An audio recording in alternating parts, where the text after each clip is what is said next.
గిరిజన మహాసభ నేటి కార్యక్రమానికి సభాధ్యక్షులు మా సోదరుడు గిరిజన ప్రాంత మహాసభ కో కన్వీనర్ అయినటువంటి మన పేరం సత్యం గారికి, అదేవిధంగా ఈ కార్యక్రమానికి ముఖ్య అతిథులుగా ఇచ్చేసినటువంటి జాతీయ కోఆర్డినేటర్ ఆల్ ఇండియా బీఎస్పీ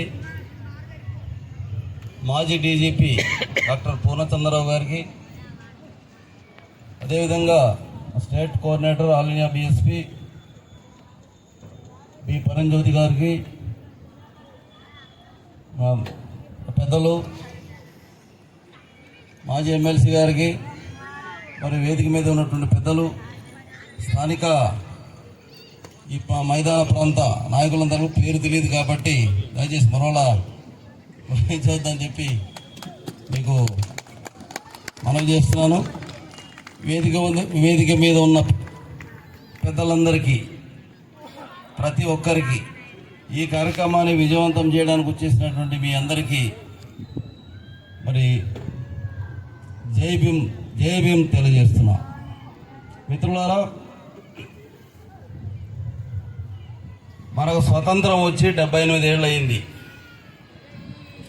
78 సంవత్సరాల కాలంలో అనేక పార్టీలు దేశాన్ని, రాష్ట్రాన్ని పరిపాలిస్తున్నాయి. కానీ మన బతుకులు మారిందా?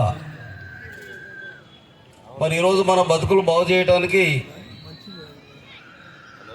మన జీవితాలు సరిచేయడానికి, సామాజికంగా, ఆర్థికంగా, రాజకీయంగా మనల్ని అభివృద్ధి చేయడానికి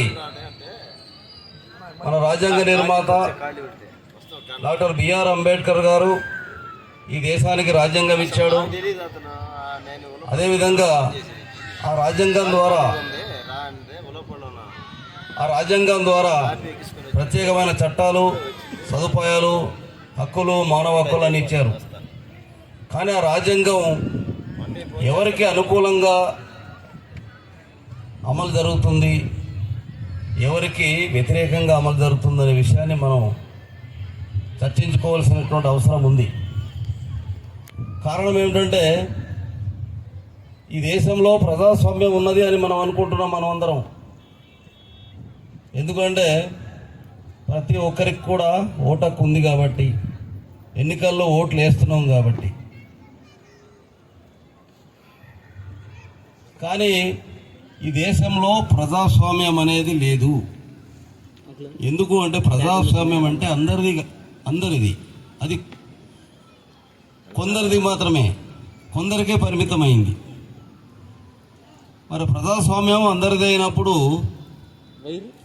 అధికారంలో అందరూ భాగస్వాములుగా ఉండాలి. కానీ ఈరోజు మన అసెంబ్లీకి తీసుకోవచ్చు, తెలంగాణ అసెంబ్లీ తీసుకోవచ్చు, వాళ్ళ జనాభా తక్కువ, పదవులు ఎక్కువ. అంటే మన రాష్ట్రంలో తీసుకుంటే 8% మంది కమ్మరెడ్లు ఆ రోజు నుంచి ఈ రోజు వరకు మనల్ని పరిపాలిస్తున్నాయి. కాబట్టి అధికారం వాళ్ళ చేతిలో ఉంది కాబట్టి వాళ్ళ బతుకులు మారాయి, వాళ్ళ ఆస్తులు పెరిగాయి, వాళ్ళ ఆకలి తీరింది, వాళ్ళ అభివృద్ధి జరుగుతుంది.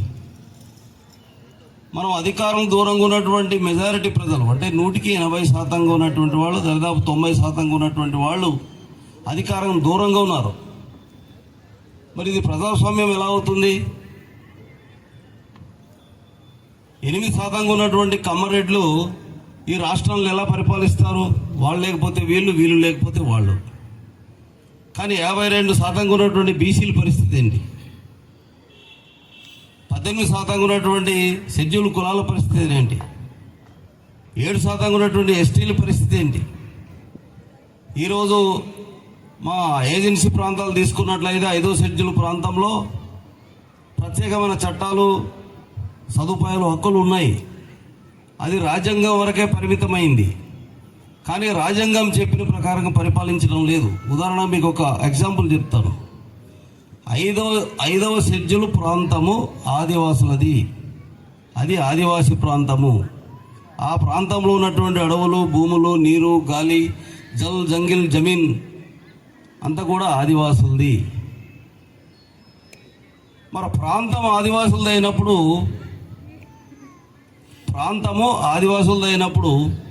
ఆ ప్రాంతంలో ఉన్నటువంటి అడవులు, అడవి సంపద, ఖనిజ సంపద ఎవరిది? కానీ ఖనిజ సంపద ఈరోజు ప్రభుత్వం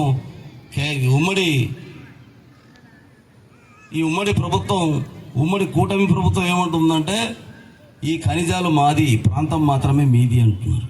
ఇది ఎంతవరకు న్యాయం? ఇది దీనివల్ల ఆ ప్రాంతంలో ఉన్నటువంటి అడవి సంపద, అడవి ఫలసాయం మీద ఆధారపడినటువంటి ఆదివాసుల్ని ఈరోజు అడవుల నుంచి గెంటి వేసేటువంటి ప్రయత్నం జరుగుతున్నాయి. ఖనిజాలు వెలికి తీసుకోవడానికి, ఖనిజాలు తవ్వుకోవడానికి చట్టవిరుద్ధంగా వాళ్ళు అక్కడ పెద్ద మొత్తంలో మైనర్ మైనింగ్ కానీ మేజర్ మైనింగ్ చేయడానికి ప్రయత్నం చేస్తున్నారు. మీకు తెలిసే ఉంటుంది, ఇటీవల పార్లమెంట్లో ఆర్థిక మంత్రి నిర్మలా సీతారామన్ గారు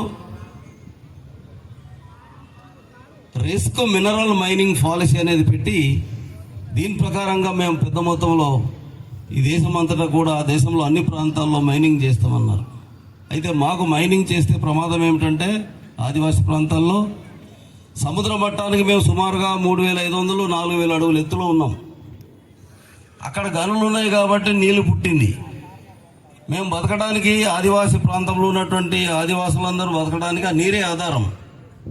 ఇప్పుడు వాళ్ళ లాభాల కోసం, వాళ్ళ వ్యాపారాల కోసం, కార్పొరేట్ వర్గాల లాభాల కోసం అడవులు తవ్వితే వాళ్ళు ఆ ఖనిజాలు వాళ్ళు తవ్వుకుపోతే అక్కడ పుట్టినటువంటి నీరు మాయమవుతుంది. కాబట్టి అడవులు మాయమైతే నీరు మాయమవుతుంది, నీరు మాయమైతే ఊర్లు మాయమవుతాయి. ఆ రకంగా కుట్రపూరితంగా ఆలోచిస్తున్నారు, రాజ్యాంగ విరుద్ధంగా పాలకులు ఆలోచిస్తున్నారు. కాబట్టి మరి అదేవిధంగా మన మైదాన ప్రాంతానికి సంబంధించి మరి ఇక్కడ మనం జనాభా ఎక్కువ ఉన్నాం, మనకు ఎమ్మెల్యే సీట్లు లేవు, ఎంపీ సీట్లు లేవు. మరి ఇది లేనప్పుడు మన సమస్యల మీద, మనం అనుభవిస్తున్నటువంటి పేదరికం మీద, లేదంటే మన అవసరాలకు సంబంధించినటువంటి అంశాల మీద అసెంబ్లీలో ఎవరు మాట్లాడతారు? మేము అభివృద్ధి చెందడానికి మాకు ఫలాంది కావాలి, మాకు అది కావాలని చెప్పేసి అడిగేవాళ్ళు ఎవరు ఉంటారు? అక్కడ లేకపోవడం వలనే ఈరోజు మనకు రావాల్సినవన్నీ మనకు రావడం లేదు. ఈ 78 సంవత్సరాలుగా మనం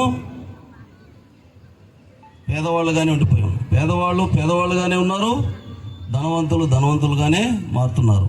కారణం ఏమిటంటే అధికారం వాళ్ళ చేతిలో ఉంది కాబట్టి. జాతి సంపద కేవలం అధికారం ఉన్న వాళ్ళ యొక్క సొంతమైంది. అధికారం దూరంగా ఉన్నటువంటి వాళ్లకు